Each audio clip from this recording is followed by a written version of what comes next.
This problem says a spacecraft is traveling with velocity of v0x equals 5,480 meters per second along the positive x direction.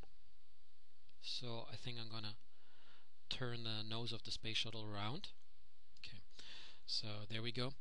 So travels here with, let's see, 5,480 meters per second, which is in the neighborhood of 12,000 miles per hour. That's pretty fast, and that's about the speed that the space shuttle has. I think it's actually a neighborhood of 16,000 miles. It doesn't say space shuttle, but anyway, two engines are turned on for a time of 842 seconds. So 842 seconds. One engine gives the spacecraft an acceleration in the plus direction of AX 1.20 meters per second squared. So I'm going to use a different color here. So that is 1.20 meters per second squared in the x direction. I use a different color here so that we don't tempted in just adding these two vectors. We cannot add an acceleration readily to a velocity. If we multiply this with the time down here, yes, then we can do that. The other one it gives is that, while the other gives it an acceleration in the plus y direction of 8.40 meters per second squared. So in the y direction, and I guess both numbers are positive, so the way I write it down here is correct. So what we expect is that the velocity in the x direction is going to get faster, and the velocity in the y direction, which at this point is 0, is increasing up, so to say, if there was up and left and right in space. At the end of the firing, find Vx and Vy. That's also why I split this up into two parts, because we have to do a couple of calculations. By the way, how does it do that? There are little thrusters here sitting on the nose. These thrusters sit at different places on the space shuttle, so by throwing propellant out this direction, it can be accelerated the other direction.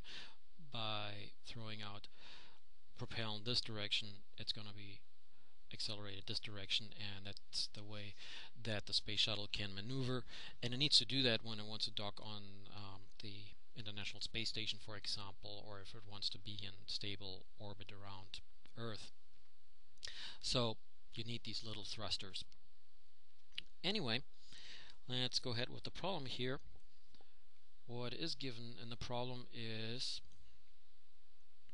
let's see, the initial velocity 5,480 meters per second, a time of 842 seconds, an acceleration of 1.20 meters per second squared, and then they want to know this one. And here what is given is 8.40 meters per second squared, and they want to know this one, and 0 meters per second.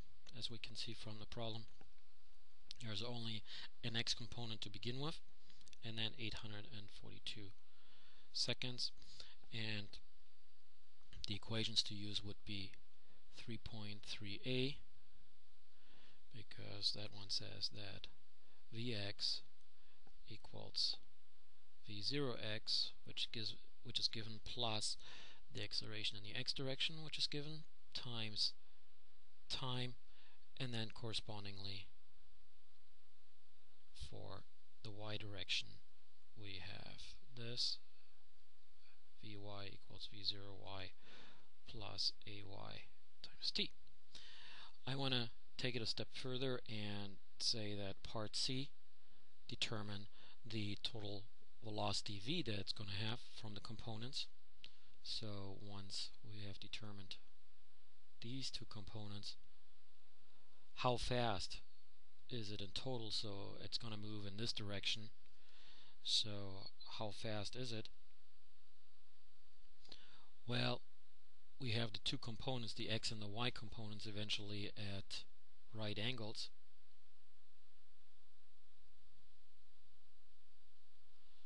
So I think I make that in blue.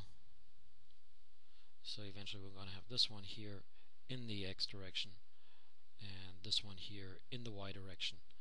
And I don't know, this may not be to scale, I don't know which one is longer at this point. And then the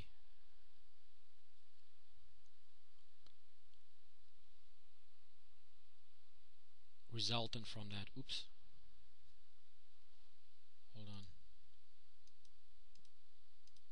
I meant to do make just one vector. That would be the resultant. I would have to calculate this one here for the part C that I'm making up, and that would be, of course, the two components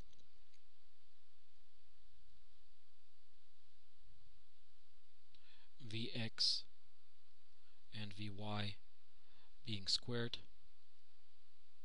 add them, and take the square root out of that, and of course use the positive answer, and that of course is a Pythagorean, as we can see here, and that's what you got from vector calculation 2.